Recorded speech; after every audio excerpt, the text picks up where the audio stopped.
کہ نظر اس کی موجودہ صورتحال جو ہے یہ بن رہی ہے، جو کرنٹ سیناریو ہے، اس میں کیا واقعی تحریک انصاف جو ہے آئندہ الیکشن لڑنے کے اور جیتنے کے قابل ہوگی یا نہیں؟ کیا واقعی تحریک انصاف تیسری قوت ہے؟ لوگ کیوں تحریک انصاف پر اعتماد کریں؟ اب طرح طرح کے ایلیگیشن بھی لگ رہے ہیں کہ تحریک انصاف نے ISI سے پیسے لیے ہیں، اور پھر یہ بھی ہم نے دیکھنا کہ یہ جو تحریک انصاف ہے یہ خیبر پختونخوا کے اندر کیوں اتنی مقبول ہے، اور وہاں پر اگر خیبر پختونخوا کے اندر اتنی مقبول ہے تو اس کی وجہ صرف یہ ہے کہ مذہبی جماعتیں جو ہے وہ پچھلی دفعہ الیکشن نہیں لڑ سکی تھی، اور اگر MMA واقعی دوبارہ ریوائیو ہو جاتی ہے، ری یونائٹ ہو جاتی ہے، تو کیا وہاں پر صورتحال بنے گی اور خیبر پختونخوا کے اندر تحریک انصاف کیا وہاں الیکشن جیتے گی یا اس کی پاپولرٹی میں کمی واقع ہوگی؟ یہی ہے آج میرے یہ موضوعات۔ میں نے 2 اہم مہمانوں کو اسٹوڈیو میں آج شریک گفتگو کیا ہے۔ اکرم دریچہ صاحب عمران خان صاحب کے سابق کوارڈینیٹر ہیں، بانی ہیں تحریک انصاف کے، اور اس وقت ایسٹ مڈلینڈ کے صدر ہیں، الیکٹڈ صدر ہیں تحریک انصاف کے۔ آپ کے برابر میں بیٹھے ہوئے ہیں اسسٹنٹ انسپیکٹر جنرل پولیس ہیں صوبہ سرحد کے خیبر پختونخوا کے، اور بیرسٹر ہیں پیشے کے اعتبار سے، اور ان دنوں اقوام متحدہ کے تحت سوڈان کے اندر اپنی جو ذمہ داریاں ہیں وہ سر انجام دے رہے ہیں۔ آپ دونوں مہمانوں کو میں ویلکم کرتا ہوں۔ بیرسٹر لطیف ارشد صاحب، یہ فرمائیے گا کہ اس وقت جو میڈیا کے اندر جو خبریں رپورٹ ہوتی ہیں، جو صورتحال یہ سچویشن پاکستان کی رپورٹ ہوتی ہے، کیا یہی پاکستان کی زمینی حالات ہیں یا زمینی حالات اس سے مختلف ہیں؟ آپ تو وہاں پر تازہ گئے بھی ہیں، آئے بھی ہیں، وہاں کے حالات بھی جانتے ہیں، اور ایک پولیس والے سے زیادہ اور کون حالات زمینی جو ہے وہ بہتر سمجھ سکتا ہے؟ Thank you very much Shiraz صاحب، بہت شکریہ۔ میرے خیال میں آپ نے اپنے کچھ ابتدائی کلمات میں ہی بہت ساری باتیں کر ڈالی کہ ایکچولی زمینی حقائق کیا ہیں پاکستان میں۔ آئے دن آپ اگر ٹی وی دیکھیں، اخبار دیکھیں، میں خود بھی پاکستان ابھی پچھلے تقریباً 2 مہینوں میں 3 چکر لگا کے آیا ہوں۔ مہنگائی عروج پہ، بے روزگاری کا برا حال ہے، بجلی نہیں ہے، گیس نہیں ہے، CNG اسٹیشنز آپ کے بند پڑے ہوئے ہیں، سیاسی گرما گرمی عروج پہ ہے، اور اس میں آگ لگی ہوئی ہے جو تھمنے کا نام نہیں لے رہی۔ اوپر سے کچھ ایسے واقعات ہوتے ہیں جو پاکستان کا نام بدنام کرنے میں کوئی کسر نہیں چھوڑتے، جیسے وحیدہ شاہ صاحبہ کا ایک واقعہ ہوا جو ایک الگ واقعہ ہے از خود۔ نئے سکینڈل سامنے آ رہے ہیں، میمو گیٹ سکینڈل کو دیکھ رہے ہیں، سوئس بینک کا سکینڈل چل رہا ہے۔ اب جو آپ نے ذکر کیا یونس حبیب صاحب کا مہران بینک سکینڈل، بلوچستان کا مسئلہ، اور سب سے بڑا جو مسئلہ ہے جو میں سمجھتا ہوں، آپ نے صوبہ خیبر پختونخوا کا ذکر بھی کیا، اس وقت ہم بالکل وار کی سچویشن میں، تھوڑا بہت ایک جو انیشلی میرے خیال میں 1 مہینہ 2 مہینے کے لیے ایک ریلیٹیو سا کام اس کو کہہ دیجیے گا خیبر پختونخوا میں آیا، تھوڑا بہت سوئسائڈ بامبنگ میں کمی آئی۔ اب ایک بار پھر خوب آب و تاب کے ساتھ وہ سب کچھ ہو رہا ہے۔ پرسوں کا واقعہ، جنازے میں سوئسائڈ بام پھٹا، 15 لوگ مارے گئے، اور ہمارے اسپیکر کا جو اسمبلی کا ڈپٹی اسپیکر ہے وہ بھی اس جنازے میں تھے لیکن وہ بچ گئے۔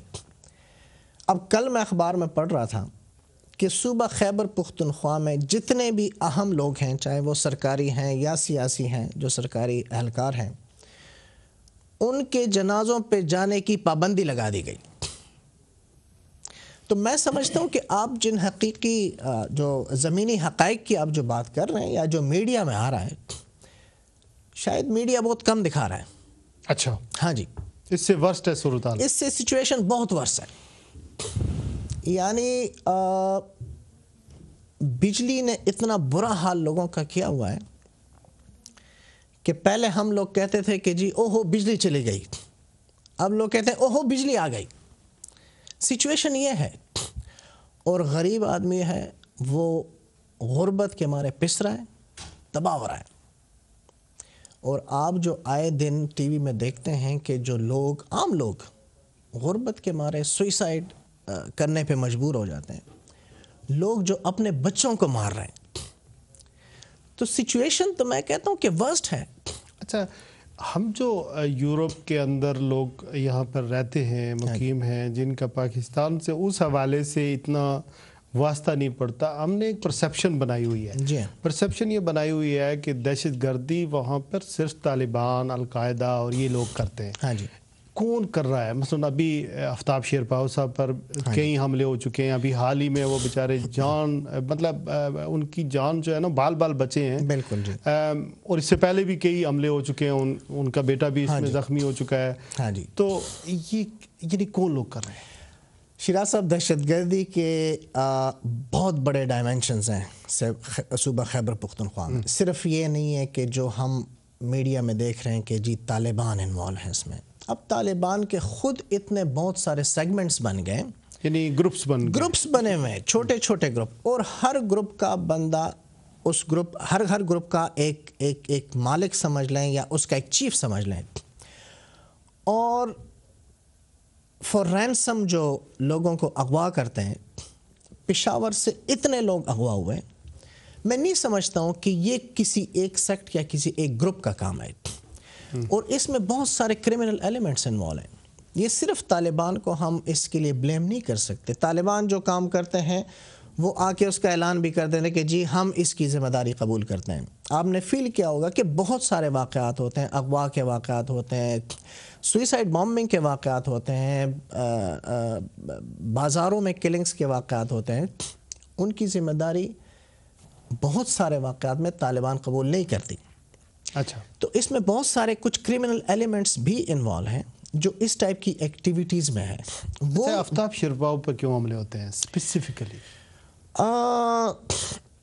ویل، میرے خیال میں ایک تو جو سیٹ اپ ہے NWFP کا، ایک تو پولیٹیکل، وہ بھی اس کو کہا جا سکتا ہے کہ میرے خیال میں زیادہ تر سیاسی بھی ہے، کیونکہ خیبر پختونخوا میں جو ہمارا کلچر ہے وہ سیاست کے ساتھ دشمنی بھی چلتی رہتی ہے.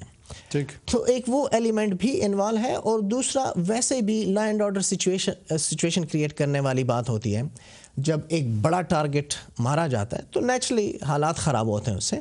تو ایک یہ بھی اس میں ہے، سیاسی رائیوری. ہاں جی، ہاں ایگزیکٹلی. یہ ریلیجیس جماعتوں کی طرف سے بھی ہو سکتا ہے، ANP کی طرف سے بھی ہو سکتا ہے، یا ANP تو عدم تشدد کا دعویٰ کرتا ہے. تھوڑا سا اسی میں اضافہ کروں. جی پلیز. مشرف حکومت میں وہ رہے، اور اس وجہ سے بھی کہ یہ اینٹی طالبان اور مشرف کا ساتھ دینے والے اور امریکن جو کچھ کر رہے ہیں، تو مشرف حکومت جو ساتھ رہی تو یہ انٹیریئر منسٹر تھے. ٹھیک. تو اس حصے میں سارے مشرف دور میں تو شیرپاؤ صاحب کا بھی بڑا شیر ہے. ابھی تو انہوں نے اپنی پارٹی بنائی ہوئی ہے نا، پیپلز پارٹی شیرپاؤ. ٹھیک ہے، لیکن دیکھیں جب لوگ بہت سے پکڑے گئے، مارے گئے، مسلسل جو ایک وہاں سسٹم موجود ہے کہ اگر ایک صحیح پکڑتے ہیں تو 5 جو ہے نا بے گناہ بھی پکڑے جاتے ہیں، یا ایک ڈرون حملے میں ایک اگر ہو سکتا ہے صحیح مرتا ہو تو 10 بے گناہ مارے جاتے ہیں. تو یہ سارے جو ہے نا لوگوں کے اندر یہ بات تو ہے نا کہ یہ شیرپاؤ صاحب جو ہے انٹیریئر منسٹر تھے، جتنی گرفتاری ہوئے، جتنا کچھ ہوا تو ظاہر اس میں انوالو تو تھے نا. تو وہ سارا میرا اپنا خیال ہے کہ وہ سارے چیزیں بھی ساتھ ساتھ چلی آ رہی ہیں. اچھا، تو جن کے مطلب ایک تو ایسے لوگ مارے گئے کسی میں انوالو تھے، کچھ ایسے لوگ مارے گئے جو بیچارے کہیں میں انوالو نہیں تھے.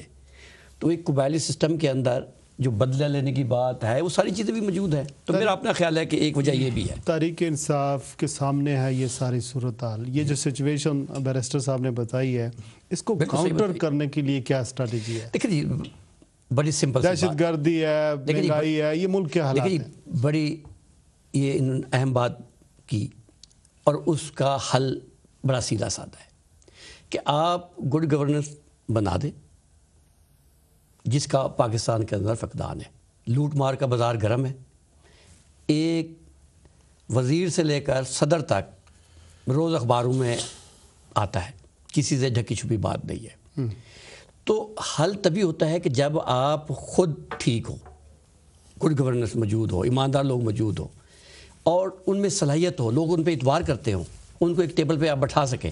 دیکھیں اب جو موجودہ حکمران ہیں یا ماضی والے بھی تھے اب موجودہ ہیں, یہ نہ ان میں صلاحیت ہے کہ سب کو ایک ٹیبل پہ بٹھا دیں, اور نہ لوگ ان پہ ٹرسٹ کرتے ہیں.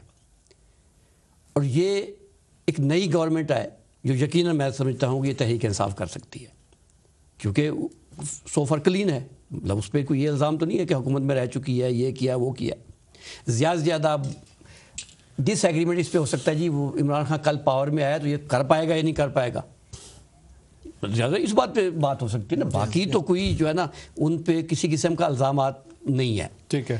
اور لوگ ٹرسٹ کرتے ہیں, اور جتنے سروے اب تک آئے ہیں اس میں لوگوں نے عمران خان کو ایک ہوپ سمجھتے ہیں, تحریک انصاف کو ایک ہوپ سمجھتے ہیں. ایک سوشل نیٹ ورک کی وجہ سے, سوشل نیٹ ورک وہ بھی سیاسی نہیں کچھ دیکھا. نہیں اس طرح نہیں ہے. وہ بھی پلس یہ کہ عمران خان شروع سے ہی جو بات کر رہا ہے, آپ دیکھیں وار ٹیرر کے حوالے سے ہمیشہ کہہ رہا ہے کہ یہ امریکہ کی جنگ سے آپ باہر نکلے, پہلے دن سے کہہ رہے ہیں. مطلب تحریک انصاف اس ٹائم بہت چھوٹی سی جماعت تھی, آج تو بہت بڑی جماعت ہے. اس پہ قائم ہے. کرپشن کے خلاف عمران خان پہلے دن سے ہی بات کر رہا ہے, آج تو سارے ہی بات کرتے ہیں نا. لیکن بہت سارے لوگ یہ کہیں گے کہ عمران خان صاحب نے جب دہشت گردی کی جنگ شروع ہوئی تھی تو مشرف کا ساتھ دیا تھا.